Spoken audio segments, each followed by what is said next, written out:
వైశ్య వికాస వేదిక దాని నాయకుడు కాచమన్న మా టీఎఫ్టీ రాష్ట్ర అధ్యక్షులు కూడా నిర్వహిస్తున్నందుకు మనసారా అభినందిస్తున్నా.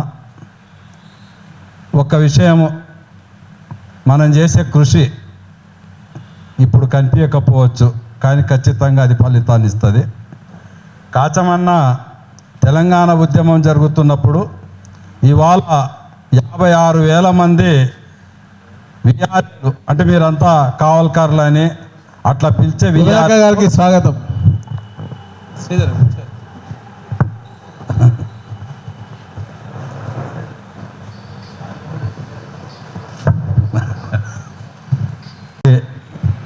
ధన్యవాదాలు, నమస్కారాలు తెలియజేస్తూ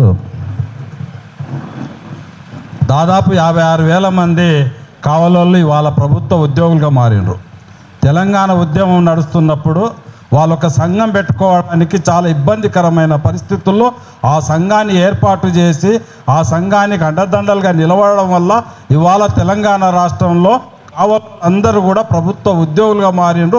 ఇవాళ ప్రతి గ్రామంలో ప్రతి డిపార్ట్మెంట్లో కాచమన్నను గుర్తుపట్టే ఒక మనిషి ఉన్నాడంటే తాను ఆ రోజు చేసిన కృషి దాని ఫలితమే అని చెప్పి మేము మీతో తెలియజేస్తూ, అనేక రంగాలు ఆ ప్రయత్నాలు తాను చేసి ఉన్నాడు. ఈ వైశ్య వికాస వేదిక పేరుతోటి కూడా ఒక రాజకీయ ప్రాతినిధ్యం కావాలని చెప్పే ప్రయత్నాన్ని తాను చేస్తూ ఉన్నాడు. రాత్రి 10-10:30 ఆ మధ్యలో తాను ఫోన్ చేసినప్పుడు నేను ఒక మస్జిద్లో కొంతమందితో మాట్లాడుతున్నా, ఫోన్ సైలెంట్ ఉంది. అంటే దేవుడి మీద నమ్మకం ఉందా లేదనే ఉంటే బాగుండే అని కూడా అనిపిస్తుంటుంది. అయితే మాట్లాడుతున్నా, అవసరం కొద్ది మాట్లాడుతున్నప్పుడు తర్వాత నేను 11-11:30కి అట్లా కన్ఫామ్ చేసుకొని సరే వస్తానని చెప్పా. ముఖ్యంగా వాసవి కన్యక పరమేశ్వరి మాత ఆశీస్సులు మీకు ఉండాలని చెప్పి, మీ లక్ష్యము ఫలప్రదం కావాలని చెప్పి ఆశిస్తూ, మిత్రుడు ఒక కీలకమైన అంశాన్ని మన ముందు పెట్టిండు. వైశ్యులంటే వాళ్ళు వ్యాపారస్తులుగా కనిపిస్తున్నారు. వ్యాపారం కంటే ముందు వ్యవసాయం వృత్తి, వ్యవసాయంలో మిగులు పెరిగిన తర్వాత వస్తు మార్పిడి నుంచి వ్యాపారము కరెన్సీ మార్పిడికి వచ్చినప్పుడు వైశ్యులంతా కూడా వ్యాపారస్తులుగా పరిగణించబడ్డారు. వ్యాపార వర్గానికి రాజ్యాధికారానికి మధ్య ఒక కీలకమైన పరిణామం ఈ ప్రపంచంలో జరిగింది. నిప్పు రావడం ఎట్లా కీలకమైందో, మనిషి అదేవిధంగా చక్రాన్ని కనుగోవడం ఎట్లా కీలకమైందో, ఇనుమును కనుక్కోవడం ఎట్లా కీలకమైందో, వ్యవసాయ రంగం నుంచి వ్యాపార రంగానికి సమాజం మారడం కూడా అంత కీలకమైంది. అది చాలా విప్లవాలని తీసుకొని వచ్చింది. వ్యాపార వర్గం అటువంటి విప్లవాలకు నాయకత్వం కూడా వహించింది. ప్రపంచవ్యాప్తంగా ఆ పరిణామం జరిగింది.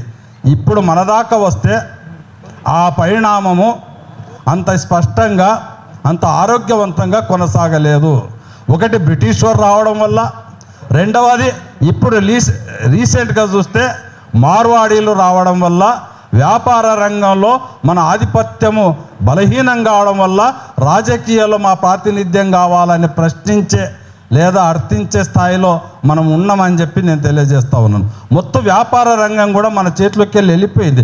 నిజానికి వ్యాపార రంగమే మన చేతుల్లో ఉంటే ఇవాళ ఈ రాష్ట్రంలో మీరు అర్థించాల్సిన అవసరం లేదు.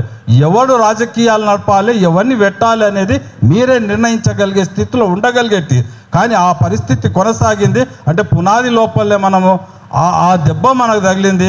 ఆ దెబ్బ మనకు కనిపించకుండా, ఆ గాయం మనకు కనిపించకుండా ఇక్కడ రాజకీయాలు అనేటివి, ఇంకా నిర్దిష్టంగా చెప్పాలంటే భావజాల రాజకీయాలు అనేటివి, మత రాజకీయాలు అనేటివి ఆ దెబ్బ మనకు కనిపించకుండా చేస్తుంది. వాస్తవానికి మన పునాదిని పోగొట్టినాయి. నా మహబూబ్ నగర్లో, మా టౌన్లో 100 మంది యువకులు, 100 మంది కోమటోళ్ళు వాళ్ళు షాపులు బంద్ చేసుకున్నారు. ఇవాళ మా మల్టీనేషనల్ షాపులు వచ్చిన తర్వాత మా ఇంటి ముందల, మా ఆఫీస్ ముందర ఉన్న షాపు భార్యాభర్తలు పని చేస్తుండ్రి, వాళ్ళిద్దరు పని బంద్ చేసుకొని వేరే షాప్లో కూలీ పని చేస్తూ ఉన్నారు.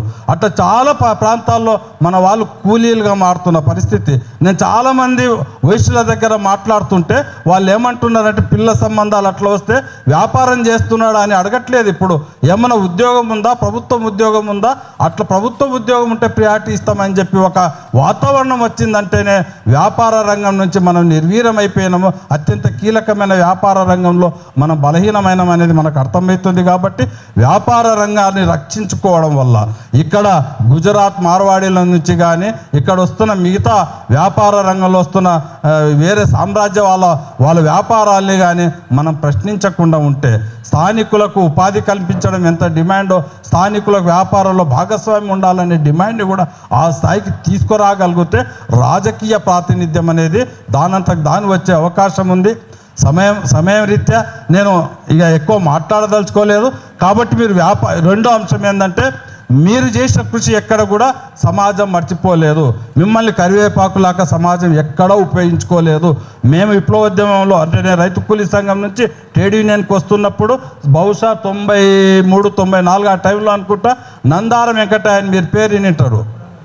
గురునాథ్ రెడ్డికి వ్యతిరేకంగా పోరా ఎమ్మెల్యేగా నిలబడుతున్నాడు అంటే మేమంతా కూడా రాని ఒక వ్యాపారస్తుడు వస్తే మంచిదే కదా, ఓ భూస్వామికి వ్యతిరేకం అని భావించిన సమాజం కూడా ఆ లెవెల్గా మిమ్మల్ని అతను ఎమ్మెల్యేగా చేసింది. ఆయన ఇండిపెండెంట్గా నిలబడితే కూడా బలమైన ఓట్లు నందారం వెంకటయ్యకు వచ్చింది. మనకు తెలుసు నిజాం వెంకటేశం అని చెప్పి తాను మరణించాడు, చాలా తక్కువ పరిచయమే నాకు అన్న ద్వారా. కానీ ఆయన మరణిస్తే మావోయిస్టు పార్టీ సెంట్రల్ కమిటీ నాయకుడు ఆయనను గుర్తు చేసుకున్నాడు. అంటే మనం చేస్తున్న కృషి సమాజంలో తప్పకుండా ఫలితం ఉంటుంది. మీరు రాజకీయాల గురించే మాట్లాడుతున్నారు కాబట్టి ఈ పార్లమెంటరీ రాజకీయాల్లో మన వయస్సులు ఎక్కడెక్కడ గెలవగలుగుతారు అనేది ఒక భాగం అయితే, మనం ఈ 6వ ఏళ్ళ గురించి ఎక్కువ బాధపడుతున్నాం. ఈ 5 ఏళ్ల గురించి మనం ఆలోచన చేయట్లేదు. 6వ ఏళ్ళ గురించి అంటే ఆల్రెడీ రాజకీయాల్లో ప్రాతినిధ్యం ఉన్నోళ్ళు ఏం చేస్తలేరు, డబ్బులు ఉన్నోడు ఏం చేస్తలేడు, పలుకుబడి ఉన్నోడు ఏం చేస్తలేడు. మనం ఏం చేయాలనేది ఆలోచన చేయాలి. వాడు ఏం చేయడు కాబట్టి మనం ఆలోచన చేయాలి. అది 6వ ఏళ్ళు, అది ఏమిటి పనికిరాని ఏళ్ళు. ఈ 5 ఏళ్ళు ఏం చేయాలని మీరు ఆలోచన చేస్తే ఖచ్చితంగా చాలా గ్రామాల్లో వయస్సులకు కాదు దామాస ప్రకారం న్యాయం జరగాలనే శక్తులు పోటీ పడుతున్నాయి. మనం ఒక గ్రూప్గా వాళ్ళ